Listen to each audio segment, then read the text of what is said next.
So the main man himself, Ichigo, there's 3 variants of this character within the game already. So the SSR version of this Ichigo, I'm curious to see on how much he has changed. But yeah, so let's kind of check him out. Obviously the dodging side of it is still the same as everyone else, so don't need to concern ourselves too much about that. With the deflection, 505% damage back, okay, and then knocking the enemy away. Alright, not too bad on that with the deflection, very simple, quick and easy. So moving along to the regular normal hit. So Ichigo swings his sword, dealing 5 rounds of damage, totaling 240% damage towards the enemy, whilst accumulating his own spiritual pressure. If you pause the attack after the 3rd swing, or the 3rd attack I guess, Ichigo will briefly charge up and then a glowing reminder will appear on his body. At this time, click the normal button and release the branch attack. Cool, interesting. And then when it comes to I believe, oh, this is the Holification state. So after the Holification, so this is, I guess, when you activate his transformation, Ichigo's abilities are greatly enhanced. The total damage of normal attack is increased to 360%. It can go to 412 at level 2, of course. And then the total damage on the continuation swiftness attacks is increased by 266, and it can go up to 299, being the next level up. So going furthermore into the whole branch side of things. So with the branch attack, Ichigo performs a high-speed continuation attack causing 6 stages of total damage, and that will be at 179%. It seems that with the early days, we've got these branch attacks to really cater to in terms of people wanting more within combinations. So that's, I guess that's something.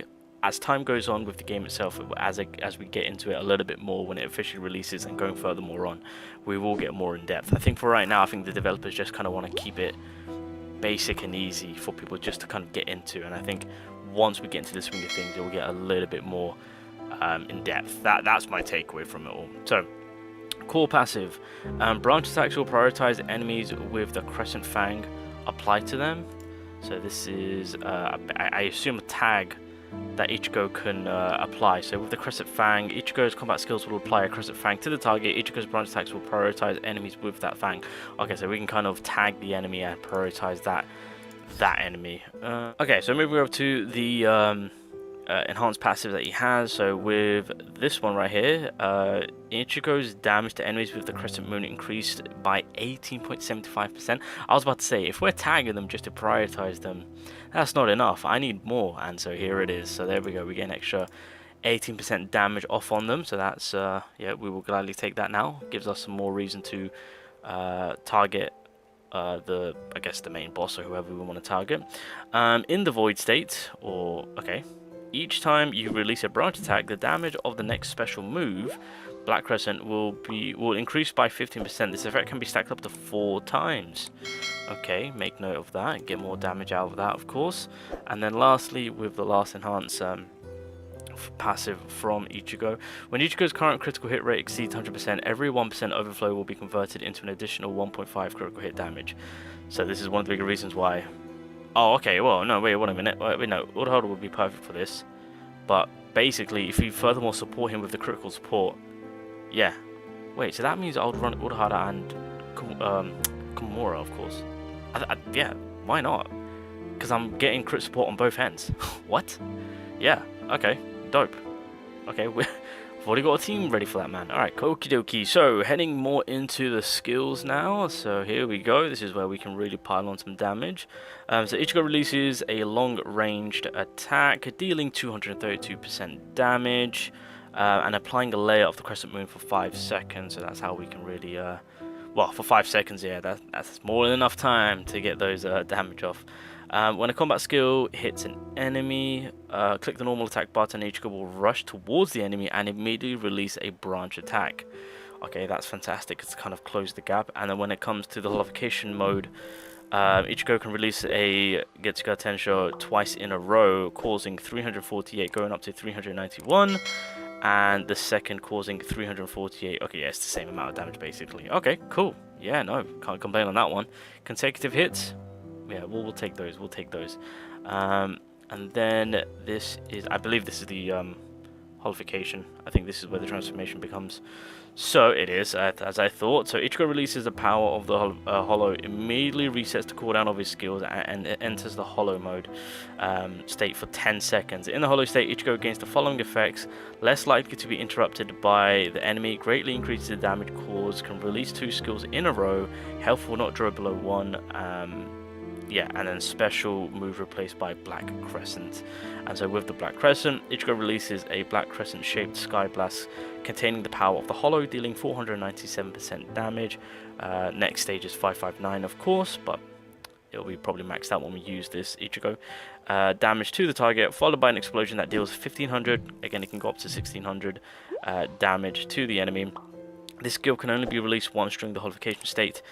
If it is not actively released during the Hollow state, it will immediately be released when the Hollow state ends. So this is something that we've seen already beforehand when it came to Komamura. When you obviously activate the Bankai, you can literally spam the attack, and then the game automatically, when it comes to you running out the timer of whatever state you're in, it will automatically apply the ultimate for you. So you can really maximize your damage output on that one. And that is pretty much Ichigo in a nutshell. So he is full on DPS.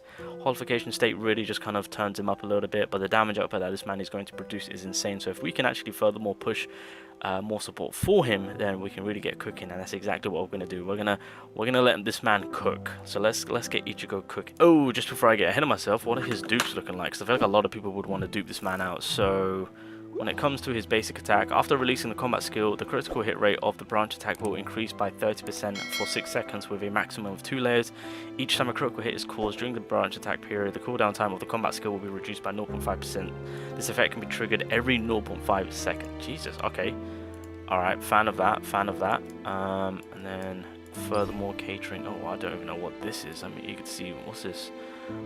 The duration of the Crescent Moon is increased by 2 seconds. Fantastic. Every time Ichigo causes damage to an enemy with the Crescent Moon, his Mitsukoshi can increase all damage caused by himself by 3%, which will last for 5 seconds and can be stacked up to 5 layers.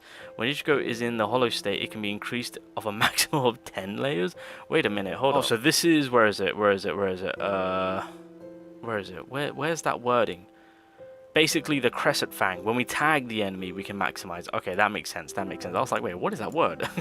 Okay, Crescent Fang, there we go. Then the last dupe, what are we looking at? When releasing the branch attack, if you do not hold the charge, you will gain charge. If you hold charge, charge will be consumed to increase the damage of the branch attack by 60% additional. Charge? Is that... Okay, so either that's an additional buff that we can claim, or it's when the button indicates, or maybe something that we charge up. It's going to be either or. Something that we get, right? Like an additional buff or some sort that we can get, and then convert that into the 60%. Or it's an indication to where we can get the charge by holding the normal attack button down. It's one of the two. Either way, more damage, the more the merrier is what I say. I'm trying to figure out the branch combination that he does. Okay, is it? Where is it? 1, 2, 3. Hold it. Ah! Oh god! Okay. Nope. Okay, let's play more serious, shall we? Let's bring in everyone. Let's get the boss going straight off the bat. Okay, I think Urahara will always be my number one choice because of the buffs that he can apply. It's kind of exactly what we need. Okay, so right there. Yeah, that's exactly what we need. Apply that. Ichigo comes in. There we go. So that was 1, 2, 3. There we go. Benefit from that. Damage is looking quite nice. 1, 2, 3. Nope, dodge that. Okay. Nope. Okay. I like it. Woo! Get behind him. Very nice. Okay, how do you come out? I think I do prefer Yoruichi as my main DPS though. Maybe it's because I practice with her a lot. Nope. Nope. Spirit up. Spirit. There we go. Nice. Then pop. Then, oh, wrong character, wrong character. There we go. Okay, well, it worked out. Okay, that works out. Not the recommended team, but it works out. I'm pretty sure the recommended team are Byakuya, Urahara, and then Ichigo, and then with the SR, it's Uryu and Orihime as the recommended lineup for this specific Ichigo. So, yeah. Anyway, let's go and have some fun. I only got Urahara this time, but this is a much difficult Kenpachi, so nope. See how this one plays out, boys. There we go. Nice. Nope. Oh. Nope. Okay, let's bring out Urahara. We need to maximize our buffs. Can't have my boy Ichigo fighting without. Oh god. Jesus. Okay, this. My man is tough AF, boys. Get the hell out of work. There we go. Nice. Okay, now we can maximize Ichigo making his appearance. Nope. Okay, I thought I dodged that. Clearly not. Okay, so we do have the buff from. Okay, let's move. Okay, nope. Nice try. Okay, before we go into the hollow state, I'm gonna try and maximize. Oh god, I'm panicking. Hold up. Urahara's buffs. There we go. All right. Nope. Ah, damn it! Tried to dodge it. Is that the charge up? Nope. Okay. Get out of there. All right, let's go. Nope. Okay, I got tagged. Nice. Damn, Urahara really does charge up his spiritual pressure by a ridiculous amount. Oh my god, it's insane. Okay, let's go for the hollow form. It's time. Let's go. Okay, once in that hollow form, we know the damage output will be pretty ridiculous. Oh my goodness. Alright, Kenpachi, it's just you and me. Third stage. Let's fight it out, my guy. Nope. Nope. Nope. Jesus. This is pretty scary. I'm not gonna lie. Oh. Let's try. Can I hit with this? Yes. Dodge that out of the way. There we go. Okay, the rushing mechanic from Ichigo is actually really solid.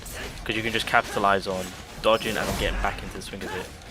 Pun intended, I guess. There we go. Just keep at it. Keep on the pressure. Beautiful Ichigo. We like those. I do prefer Yoruichi though. She's got a lot of branch attacks and evasion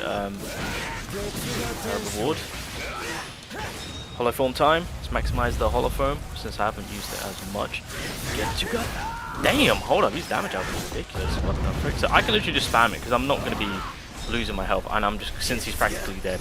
Okay, I will say the hollow form really puts Ichigo into that DPS line to be like, this man is hard carrying himself through his hollow form, because that hollow form and the damage output is stupid. It's